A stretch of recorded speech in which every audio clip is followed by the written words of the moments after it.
తాకట్లో ఉన్న మీ బంగారాన్ని విడిపించి ఆ రోజు ఆన్లైన్ రేటుకి కొంటాం. Sharma gold company. నమస్తే సురేష్ బాబు గారు. కీర్తి గారు నమస్కారం అండి. సో ఫిబ్రవరి మంత్ లో వృశ్చిక రాశి వారికి ఎలా ఉండబోతుందండి? ప్లస్ ఆర్ మైనస్ హాఫ్ గా ఉందా, కంప్లీట్ గా బాగుందా, ఎలా ఉంటుంది? అసలు జ్యోతిష శాస్త్రం ఒక ఉపయోగం ఏంటి, దీన్ని మహర్షులు మనకి ఎందుకు ఇచ్చారు? ఓకే, దానికి ఒక రీజన్ ఉండాలి కదండి. ఇది భగవత్ స్వరూపం, దివ్యమైన జ్ఞానం, పవిత్రమైన జ్ఞానం, బ్రహ్మ జ్ఞానం అంటారండి. ఈ జ్ఞానం ఉన్న వాళ్ళని దైవజ్ఞులు అంటారు అనమాట. జ్యోతిషం ఎవరు గౌరవించినా, జ్యోతిష శాస్త్రాన్ని ఎవరు చెప్పినా కానీ వాళ్ళు డైరెక్ట్గా బ్రహ్మలోకం వెళ్ళిపోతారని చెప్పేసి శాస్త్రాల్లో పేర్కొన్నారండి. అట్లానే రాజులు ఈ శాస్త్రాన్ని కనుక ఆదరణ చేస్తే, అంటే పెద్ద పెద్ద బిజినెస్ పీపుల్ కానీ, రాజకీయ నాయకులు వాళ్ళు కనుక పోషించగలిగితే వాళ్ళు కష్టపడి సాధించుకుంటారండి. ఫలం కానివ్వండి, లేదంటే పొలాలు కానివ్వండి, లేకుంటే కీర్తి ప్రదేశాలు, అవి వేరే వాళ్ళు దోచుకొని పోరంటండి. మనం చూస్తుంటుంటాం కదండి, 5 సంవత్సరాలు బాగా అధికారంలో ఉంటారు, నెక్స్ట్ 5 సంవత్సరాలు జైల్లో వెళ్ళిపోయి భయపడుతూ ఉంటారు. కారణం ఏమంటారండి, జ్యోతిష శాస్త్రాన్ని వాళ్ళు ఆదరిస్తే ఇలాంటి జరగవు అని చెప్పేసి మన శాస్త్రాలు చాలా క్లీన్గా ఉందండి. ఎందుకంటే వశిష్ఠ మహర్షి కూడా ఆస్ట్రాలజర్ అండి, రాములు వారి దగ్గర గురువు అండి అనమాట. అందుకని చెప్పేసి ఈ శాస్త్రాన్ని ఆదరించటం, నమ్మటం, తర్వాత వినటం, అట్లీస్ట్ తెలుసుకుంటే సగం కష్టాలు పోతాయని చెప్పేసి రెమెడీస్ అందులో ఉన్నాయండి. అందుకని ఇది ఎందుకు అవసరం అంటే, ధర్మార్థ కామ మోక్షాలు సాధించడం అనేది భూమి మీద పుట్టిన ప్రతి మనిషికి చేసే పని అండి. అది ఏ కంట్రీ కానీ, ఏ రిలీజియన్ కానీ, ఎవరైనా కానీ ధర్మము, అర్థము, కామము, మోక్షం చుట్టే ఉంటుంది. ఇవి సాధించేటప్పుడు కొన్నిసార్లు చాలా పాజిటివ్గా ఉంటుంది, కొన్నిసార్లు చాలా టఫ్గా ఉంటుంది, ఇబ్బందులు ఫేస్ చేస్తారు. ఈ జ్యోతిష జ్ఞానం ద్వారా అవి ముందుగానే తెలుసుకొని ఎలాంటి పరిహారాలు అని కనుక చిట్కాలు మనం పాటిస్తే వాటిని కూడా మనం అధిగమించి ముందుకెళ్ళొచ్చు అని జ్యోతిష శాస్త్రం వివరించబడిందండి. దీన్ని ప్రతి ఒక్కళ్ళు సద్వినియోగం చేసుకోవాలని చెప్పేసి మనం కోరుకుందామండి. ఇంకా చాలామందికి తెలవనేమంటేనండి, ఈ రాశి ఫలాలు దేవుళ్ళు కూడా వింటారండి, వాళ్ళకు కూడా ప్లానెట్స్ ఉంటాయండి. అంతేకాకుండా సూక్ష్మ రూపంలో ఉండి ఎంతోమంది యక్షలు, కిన్నెలు, కింపురుషులు అంటారు కదండి, సెమీ గాడ్స్, డాడ్స్ అండి, అలా భూత ప్రచారం మనకు తెలవకుండా ఎన్నో ఉంటాయండి మన చుట్టూ, కొన్ని వేల కోట్లు ఉంటాయి. అవి కూడా వింటూ ఉంటాయండి, వాళ్ళకు కూడా మాకు ఎలా ఉంది అని తెలుసుకుంటూ ఉంటారండి, అనుకూలంగా ఉంటుందని చెప్పేసి. అందుకని ఇలాంటి గొప్ప ఈ అవకాశం మాఘమాసంలోనూ మనం అందులో ఫిబ్రవరి మంత్లో రాశి ఫలాలు చెప్పుకుంటున్నాము. మీ ముఖంగా కీర్తి గారు మాకు అదృష్టం, అలానే మీకు అదృష్టం. మనకి సుమన్ టీవీ ఒక ప్లాట్ఫామ్ ఇచ్చినందుకు వాళ్ళకు కూడాను అష్టైశ్వర్యాలు కలగాలి, ఇది ఉన్న వాళ్ళకి కూడా వాళ్ళ బాధలన్నీ పోవాలని ఒక నమస్కారంతో, ఒక ప్రార్థనతో మనం స్టార్ట్ చేద్దామండి. మనం వృశ్చిక రాశి కనుక చూసుకుంటేనండి, విశాఖ 4వ పాదం, అనురాధ 1, 2, 3, 4 పాదాలు, జ్యేష్ఠ 1, 2, 3, 4 పాదాలు అంతా వృశ్చిక రాశిలో వస్తారండి. అంతేకాకుండా పేరు బలం కనుక ఎవరిదైనా కనుక చూసుకుంటే వీళ్ళకి తో, నా, నీ, ను, నే, నో, యా, ఈ, యు ఈ అక్షరాలు మోరార్లెస్ ఇదే సౌండ్తో ఉన్న పేర్లంతా కూడాను మనకి వృశ్చిక రాశి కింద వస్తారండి.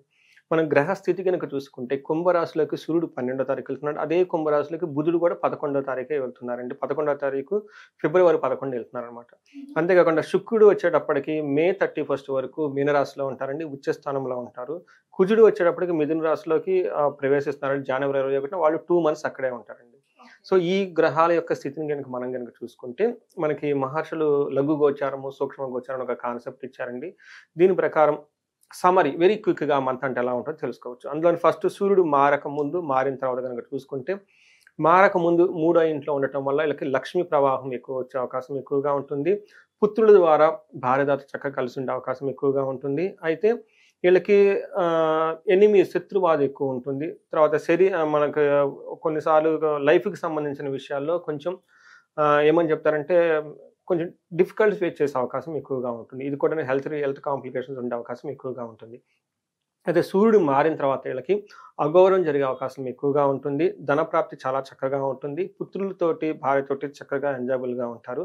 ఒక్క విషయంలో కనుక చాలా జాగ్రత్తగా ఉండాలి, డేంజరస్ టు ద లైఫ్, మృతం అంటారు. ఇది కనుక జరిగే అవకాశం ఎక్కువగా ఉంది. 8th హౌస్లో కుజుడు ఉండటం వల్ల, కుజుడు 8th హౌస్లో ఏ గ్రహం ఉన్నా అంత మంచి చేయదండి. అందుకని వీళ్ళు కొంచెం జాగ్రత్తగా ఉండాల్సిన అవసరం ఎక్కువగా ఉందండి. మనం ఇప్పుడు ప్లానెట్ వైజ్ ఎలా ఉందో మనం చూద్దాం. మనకి వీళ్ళకి సూర్యుడు 4వ ఇంట్లో ఉండటం వల్ల, 10th దృష్టితో చూడటం వల్ల ప్రొఫెషనల్ మ్యాటర్స్లో వీళ్ళు చాలా ఎక్స్ట్రీమ్లీ గుడ్గా ఉంటారండి.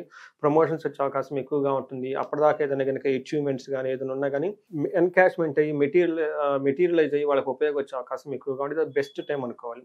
అయితే 4th హౌస్లో ఉండటం వల్ల ఏమవుతుందంటే అండి, అంతఃక్లేశ, గృహం ఛిద్రం, సౌఖ్యహాని, భోజనం, ప్రయాణ విఘ్నే మాప్నోచి, చతుర్థతే రవి సంయుతే. 4వ ఇంట్లోకి రవి ఉంటే ఏమవుతుందంటేనండి, మనస్సులో ఎక్కడో విచారం పడే అవకాశం ఎక్కువగా ఉంటుంది. గృహ ఛిద్రం, ఇంటిలో భయం కలిపే అవకాశం, సిచ్యువేషన్ జరిగే అవకాశం ఎక్కువగా ఉంటుంది. కానీ భార్యాపుత్రులతో చక్కగా ఉంటారు. ఆ విషయం ఏదో ఒక విషయం ఉంటుంది కానీ భయం కలిపేది, బట్ ఓవరాల్ బాగుంటారు. సౌఖ్య హాని మా భోజనం, ఇక్కడ ఏం చెప్తారంటే సుఖంగా లేకపోవటం, చక్కగా భోజనం చేయకపోవటం, ఇలాంటి సంఘటనలు జరుగుతూ ఉంటాయి. బట్ ఓవరాల్గా కనుక చూసుకుంటే ఇంటికి సంబంధించిన విషయాల్లో కొంచెం అప్సెట్ జరిగే అవకాశం ఎక్కువగా ఉంటుంది. ఇది న్యాచురల్ అండి. జ్యోతిష శాస్త్రంలో బయట హ్యాపీగా ఎక్కువగా ప్రొఫెషనల్ గా హ్యాపీగా ఉంటే ఇంట్లో ఉండం అది అది అది వయసు అనమాట. కొంతమంది వచ్చేటప్పుడు టిపికల్ గా భార్య బిడ్డలు హోమ్ చూసుకునే వాళ్ళకి అవుట్ సైడ్ లో ఎక్కువగా ఉండే అవకాశం ఎక్కువ ఉండదు అనమాట. సో అందుకని ప్రయాణ విఘ్నం ఆపనది. ప్రయాణాలు గనక చేస్తే కొంచెం విఘ్నాలు కలుగుతూ తర్వాత కొంచెం ఇబ్బంది పడుతూ ప్రయాణాలు చేసే అవకాశం ఎక్కువగా ఉంటుంది. ఒక రకంగా చెప్పాలంటే వీళ్ళు ఒక 60% సూర్యుడు వీళ్ళకి చాలా చక్కగా మంచి యోగ్యతను ఇస్తాడని చెప్పుకోవాలి. మిగతా విషయంలో ఇంటి విషయంలో ప్రయాణాల విషయంలో జాగ్రత్తగా ఉంటే సరిపోతుంది. నెక్స్ట్ మనకి కుజుడు కనుక మనం చూసుకుంటే కుజుడు కూడా వీళ్ళకి మిక్స్డ్ అయిన వాతావరణాన్ని ఇస్తున్నారు. ఫస్ట్ వీళ్ళకి మంచి ధన ప్రవాహం చాలా బాగుంటుంది. ఎందుకంటే 11th హౌస్లో దృష్టి చూడటం వల్ల, 3వ ఇంట్లో దృష్టి ఉండటంలో శత్రువుల పైన ఆధిత్యాన్ని ప్రదర్శిస్తారు. ఏ పని చేసినా కానీ ఎగ్దమ్ బిందాస్ పర్ఫెక్ట్గా వెళ్ళిపోయి వర్క్ చేసుకునే ఒక సామర్థ్యత శక్తి అంతా ఉంటుంది. కానీ వీళ్ళకి 8th హౌస్లో కుజుడు ఉండటం వల్ల, ఈ కుజుడు కూడా వీళ్ళకి 2 months ఉంటారండి. ఫిబ్రవరి మార్చి వరకు 2 months ఉంటారు. కాబట్టి కొంచెం జాగ్రత్తగా ఉండాలి. ఏమవుతుంది అంటే మనకు మహర్షులు సంస్కృతంలో ఏం చెప్తారంటే ప్రవాస కార్యహాని స్యాత్ కసారోగ పీడనం, తర్వాత రుణనాశనం రుణచ్ఛేద అస్తమస్తే ధారాపుత్ర శుద్ధి అని చెప్పి ఉంటుంది. బుధుడి కనుక 8th హౌస్లో ఉంటే ఏమవుతుంది, విదేశాల్లో ఉండే అవకాశం ఎక్కువగా ఉంటుంది. అంటే దేశాంతరాలు వెళ్ళే అవకాశం ఎక్కువగా ఉంటుంది. ఉన్న పోజీ ప్లేస్ని కానీ ఊరిని కానీ వదిలేసి దూరంగా వెళ్ళే అవకాశం ఎక్కువగా ఉంటుంది. అక్కడ కొంచెం ఇబ్బందులు పడే అవకాశం ఎక్కువగా ఉంది. అంతేకాకుండా పనులు జరగకుండా అవకాశం ఎక్కువగా ఉంటుంది. ఈ టైంలో వీళ్ళకి విపరీతమైన దగ్గు వచ్చే అవకాశం ఎక్కువగా ఉంటుంది. వీళ్ళు ఈ వృశ్చిక రాశి వాళ్ళు ఈ నిజంగా ఇవి జరుగుతున్నాయా లేదా కామెంట్ లో పెట్టాలండి. ఎందుకంటే నేను పర్సనల్ గా నేను కూడా ఎక్స్పీరియన్స్ అనేది. వృశ్చికం మీరు ఉన్నారు కాబట్టి కరెక్ట్ గా మీరు నాకు ఇందులో కామెంట్ డైరెక్ట్ గా చెప్పండి. నెక్స్ట్ రాశి ఫలాలు చూసుకుని ఎలా ఉంటుంది ఏంటి అనేది. తర్వాత అప్పులు వాళ్ళు కనుక ఇంతకుముందు అప్పులు కనుక చేస్తుంటే అవమానాలు జరిగే అవకాశం ఎక్కువగా ఉందండి. ఇది ఓవరాల్ గా కనుక మనకి కుజుడు వల్ల మనకి ఉండేది.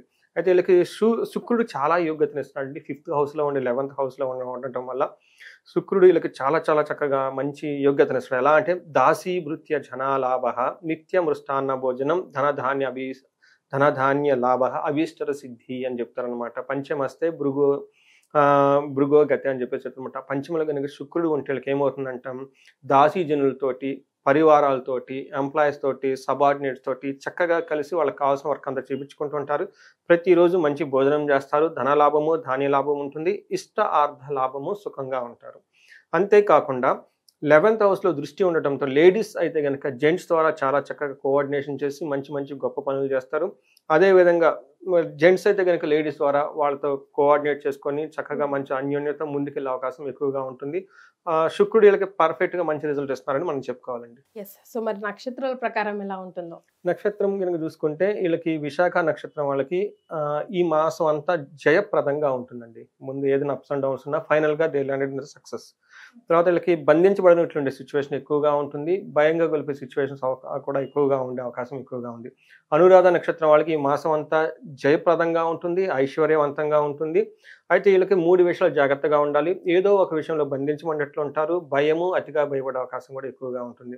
ఫైనల్ గా జ్యేష్ఠ నక్షత్రం వాళ్ళకి మీరు చూసుకుంటే జయప్రదంగాను, తర్వాత ఐశ్వర్యవంతంగాను, లాభప్రదంగాను, ధన ప్రవాహం కూడా చాలా బాగుంటుంది. 2 విషయాలను జాగ్రత్తగా ఉండాలి. ఒకటి వీళ్ళకి బంధనము భయము, ఏదో ఒక విషయంలో బంధించబడినటువంటి సిచ్యువేషన్ ఉంటుంది. రెండోది భయంగా కలిపే సిచ్యువేషన్స్ ఎక్కువగా ఉంటాయి. కాబట్టి వీటిని కొంచెం దృష్టిలో పెట్టుకొని ప్లాన్ చేస్తే బాగుంటుంది. నక్షత్రం వాళ్ళకి జ్యేష్ఠ నక్షత్రం వాళ్ళు కార్యహాని బుద్ధినాశనం, రాంగ్ డెసిషన్ తీసుకొని తద్వారా వాళ్ళు తలపెట్టిన పనిని ఒకటి కోల్పోయే అవకాశం ఎక్కువగా ఉంటుంది.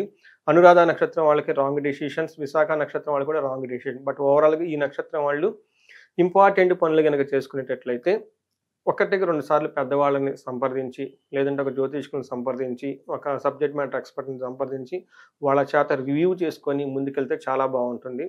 తర్వాత జ్యేష్ఠ నక్షత్రం వాళ్ళకి 6th డేట్ నుంచి 19th డేట్ వరకు కొంచెం హెల్త్ కాంప్లికేషన్స్ ఉండే అవకాశం ఎక్కువగా ఉంది. సో డేట్ తో సహా ఖచ్చితంగా చెప్తున్నారు కాబట్టి అఫ్ కోర్స్ అన్ని నక్షత్రాల వారికి కూడా ఎలాంటి రెమెడీస్ ని సూచిస్తారు సురేష్ గారు? ఫస్ట్ రెమెడీస్ అండి వీళ్ళకి జయప్రదంగా ఐశ్వర్యవంతంగా ఉందండి. ఇంకా కనుక వీళ్ళకి ఏదైనా బాగా సక్సెస్ రావాలి, ఫారిన్ వెళ్ళాలి, లేదంటే ఇంకా ఏదైనా కనుక కావాలి కనుక అనుకుని అంటే వాళ్ళకి ఏమవుతుందంటేనండి ఇప్పుడిప్పుడే వాళ్ళు అర్ధాష్టమశని నుంచి బయటకు వస్తున్నారు.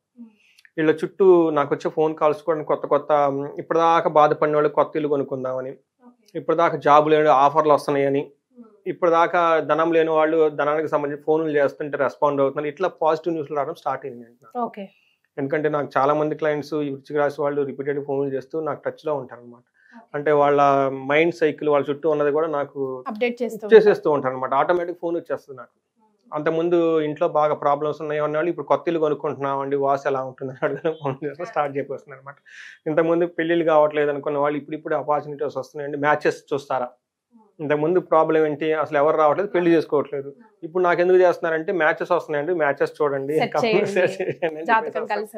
చెప్పేసి వస్తున్నాం. అంటే నాకు హ్యాపీ అండి. పాపం మా క్లయింట్స్ ఎంతో బాధలు పడి వాళ్ళు ఒక పాజిటివ్ న్యూస్లో వస్తుంటే నాకు కూడా ఆనందంగా ఉంటుంది. అలానే ఈ వృశ్చిక రాశి వాళ్ళు నిదానంగా మంచి దాంట్లో వస్తున్నారు కాబట్టి వీళ్ళకి ఇంకా ఎవరైనా కనుక జయప్రదంగా ఇంకా బాగుండాలనుకుంటే ఇది కూడా సూర్యుని వల్ల వస్తుంది కాబట్టి వీళ్ళకి మనకి సూర్యుని గురికి సంబంధించి మనకి గోధుమలు 1 కేజీ దానం చేస్తే చాలా బాగుంటుంది. గాయత్రి మంత్రాన్ని చాట్ చేస్తే చాలా బాగుంటుంది. ఉపనయనం చేసుకొని త్రికాల సంధ్యానం చేసిన వాళ్ళకి పర్ఫెక్ట్గా ఈ టైంలో కనుక చేస్తే ఇప్పుడు ఆల్రెడీ సూర్యుడు ఫేవరబుల్గా ఉన్నారండి, ఇంకా బాగా చేస్తే ఇంకా ఫేవరబుల్గా ఉంటారు. సో ఇది చేస్తే సూర్యుడికి సంబంధించి చాలా బాగుంటుంది.